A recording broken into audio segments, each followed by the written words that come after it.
1985 October 7న సోమవారం రోజు ఒక ఇటాలియన్ క్రూజ్ షిప్ హెచ్లియో లోరో ఈజిప్ట్ లోని అలెగ్జాండ్రియా పోర్ట్ వద్ద నడపబడింది. ఇది ఇటలీ నగరం జెనోవా నుంచి ప్రారంభమైన క్రూజ్ యొక్క 5వ రోజు. 748 మంది ప్రయాణికులు మరియు 450 మంది సిబ్బందితో ప్రయాణం సాగిస్తూ ఉంది.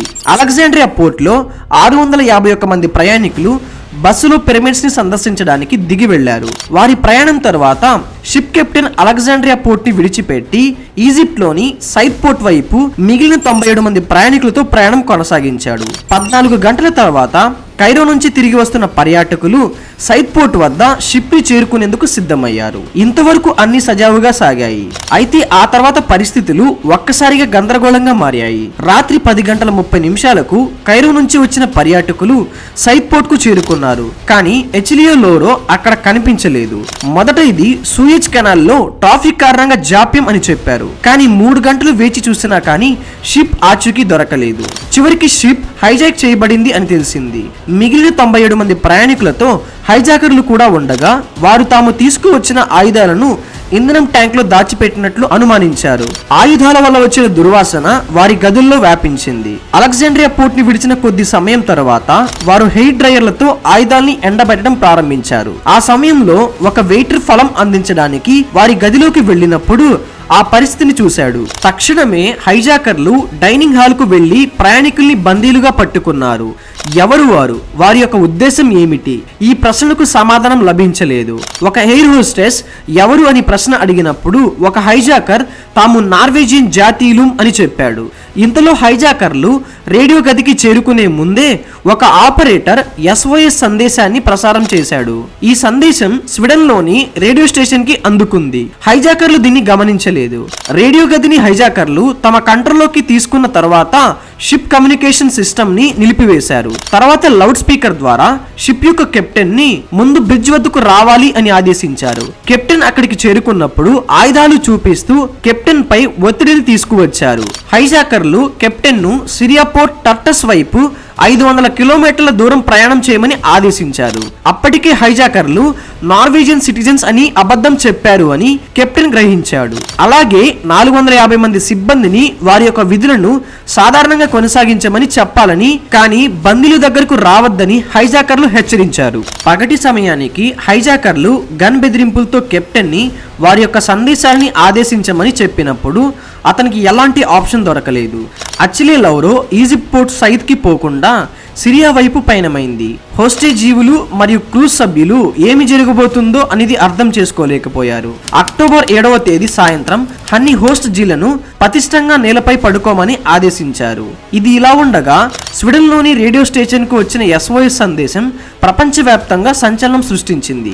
ఇటలీ క్రైసిస్ మేనేజ్మెంట్ టీం చెల్లించబడింది. ఎందుకంటే అది ఇటలీ షిప్ అయింది. ప్రారంభంలో యునైటెడ్ స్టేట్స్ ఈ పరిస్థితిని గంభీరంగా తీసుకోలేదు. కానీ అమెరికన్ సిటిజన్స్ కూడా ఉన్నారని తెలిసిన తర్వాత US crisis management team జోక్యమైంది.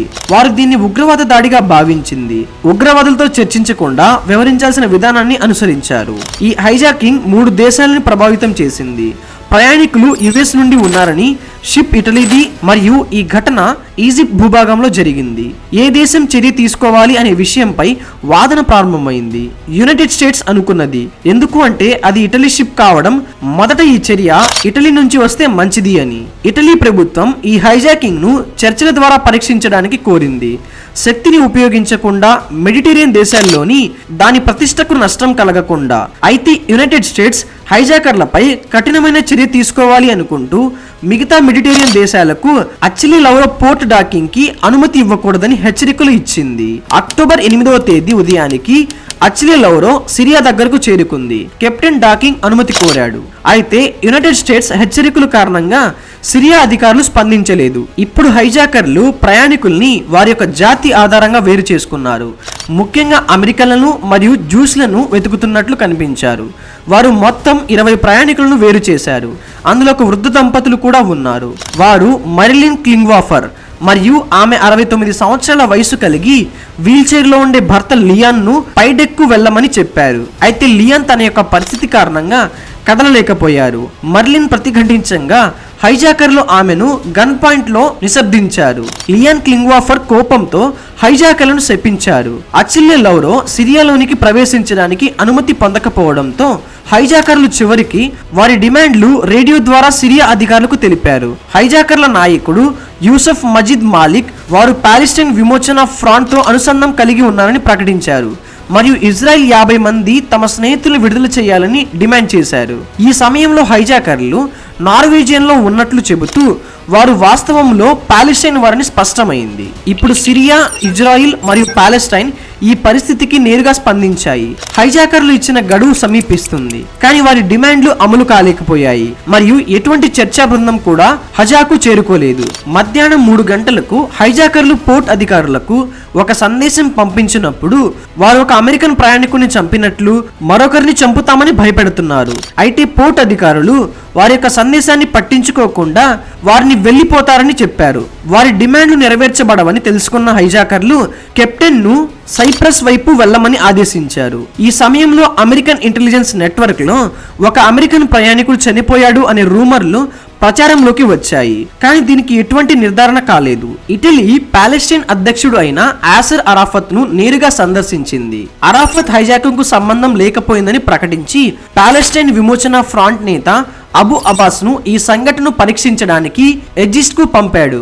Abu అబాస్ హైజాకర్లతో cypress లోని రేడియో స్టేషన్ ద్వారా సంప్రదించి వారిని పోర్ట్ సైడ్ కు వెళ్లమని సూచించాడు మరియు ప్రయాణికుల్ని బాగా చూసుకోమని చెప్పారు. హైజాకర్ల నాయకుడు యూసఫ్ మజిద్ ముల్కి అంగీకరించి కెప్టెన్ ను పోర్ట్ సైడ్ కు వెళ్లమని ఆదేశించాడు.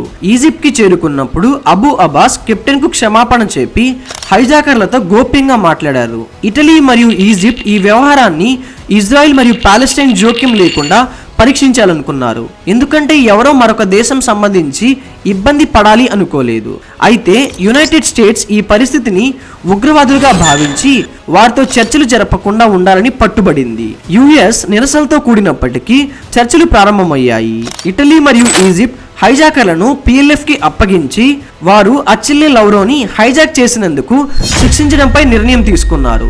తర్వాత రోజు అక్టోబర్ 9న కెప్టెన్ జెరార్డో ఒక రేడియో సందేశాన్ని ప్రసారం చేశాడు. అందులో జహాజుపై ప్రయాణిస్తున్న అన్ని ప్రయాణికులు మరియు క్రూజ్ సభ్యులు సురక్షితంగా ఉన్నారని చెప్పాడు. ఈ సందేశం తర్వాత ఇటలీ మరియు ఈజిప్ట్ హైజాకర్లు సురక్షిత గమనం మంజూరు చేయాలని నిర్ణయించుకున్నారు. ఒక పడవ ద్వారా హైజాకర్లు ఈజిప్ట్ భూభాగానికి చేరుకున్నారు. అక్కడ వారు లెక్కైనంతగా పారిపోయారు. అందరికీ అనిపించింది చర్చలు విజయవంతమై హైజాకర్లు తమ డిమాండ్లను ఉపసంహరించుకున్నారని. కానీ ఈ సందేశం గన్ పాయింట్ లో కెప్టెన్ జెరార్డో ద్వారా ప్రసారం చేయించిన విషయాన్ని తెలుసుకోవడానికి కొన్ని గంటల సమయం పట్టింది. సిరియన్ అధికారులు అనుమతి ఇవ్వకపోయినప్పటికీ హైజాకర్లు ఇప్పటికే ఒక ప్రయాణికుడైన లియాన్ క్లింగ్వాఫర్ ను చంపి అతని శరీరాన్ని సముద్రంలో విసిరేశారు. ఈ విషయం కొన్ని గంటల తర్వాత వెలుగులోకి వచ్చింది. ఇది ప్రపంచవ్యాప్తంగా ఒక సంచలనాన్ని సృష్టించింది. ఇప్పుడు విడుదలైన హైజాకర్లపై తీవ్ర నేరం జరిగింది మరియు వారు ఈజిప్ట్ భూభాగంలో పారిపోయారు. అన్ని దృష్టి ఇప్పుడు ఈజిప్ట్ పై ఫోకస్ అయింది. ఇటలీ ఈజిప్ట్ నుంచి హైజాకర్లను అప్పగించాలని కోరింది, కానీ ఈజిప్ట్ జోక్యం చేసుకోవడానికి ఇష్టపడలేదు. ఈజిప్ట్ అధ్యక్షుడు హొస్ని ముబారక్ తెలిపారు హైజాకర్లు ఈజిప్ట్ ని వదిలి పారిపోయారని, వారు ఇక్కడ స్థితిని తెలుసుకోవడం లేదని చెప్పారు. అయితే యుఎస్ ఇంటెలిజెన్స్ ఈజిప్ట్ హైజాకర్లను ట్యునీషియాకు పంపించేందుకు సివిల్ ఎయిర్ క్రాఫ్ట్ ని ఉపయోగించబోతున్నట్లు తెలుసుకుంది. అక్టోబర్ 10న సాయంత్రం 6 గంటలకు ఈజిప్ట్ యొక్క ఆల్మాస్ ఎయిర్వే నుంచి సివిల్ ఎయిర్ క్రాఫ్ట్ ట్యునీషియాకు బయలుదేరే సమయం ఉంది. హైజాకర్లు ఇటలీ లేదా ఈజిప్ట్ వారందరికీ తెలియదు. యుఎస్ సంక్షోభ నిర్వహణ బృందం ఆ విమానాన్ని మధ్యలోనే అడ్డుకోవాలి అని ప్రణాళిక చేశారు. US air force F-14 fighter జెట్లు, ట్యాంకర్లు మరియు రేడార్ విమానాలు మధ్యధర్తి దేశంపై పెట్రోలింగ్ ప్రారంభించాయి. హైజాకర్ల విమానం ఎగిరిన వెంటనే యుఎస్ ఫైటర్ జెట్లు అలర్ట్ అయ్యాయి మరియు దాన్ని అనుసరించడం ప్రారంభించాయి. 1 గంట 30 నిమిషాల తర్వాత F-14 విమానాలు ఆ విమానాన్ని చుట్టుముట్టి పైలట్ ను ఇటలీ యొక్క సిగోనెల్లా ఎయిర్ బేస్ లో ల్యాండ్ చేయమని ఆదేశించారు. పైలట్ ఈజిప్ట్ ఎయిర్వేకు సంప్రదించడానికి ప్రయత్నించాడు, కానీ రేడార్ విమానాలు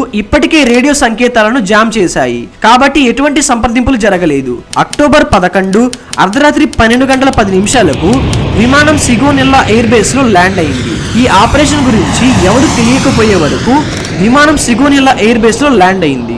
ఇది ఇటాలియన్ ఏరోప్లేన్ కావడంతో హత్య కూడా ఇటాలియన్ ఏరోప్లేన్ లోనే జరిగింది. ఇటలీకి హైజాకర్లను జప్తు చేసుకునే మొదటి హక్కు ఉంది, కానీ యుఎస్ హైజాకర్లను తాము తీసుకోవాలనుకుంది.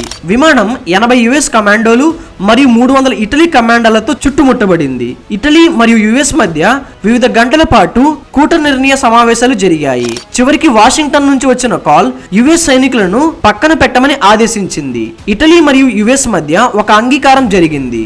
దాని ప్రకారం ఇటలీ హైజాకర్లను నెరవు చేసేందుకు జప్తు చేయాలి అని నిర్ణయించుకుంది. ఇటలీ సైనికుల విమానంలో హైజాకర్లను మరియు మరో ప్రముఖ వ్యక్తి అబూ అబాస్ ను కనుక్కున్నారు. అతను అరాఫత్ ద్వారా పంపబడిన వ్యక్తి.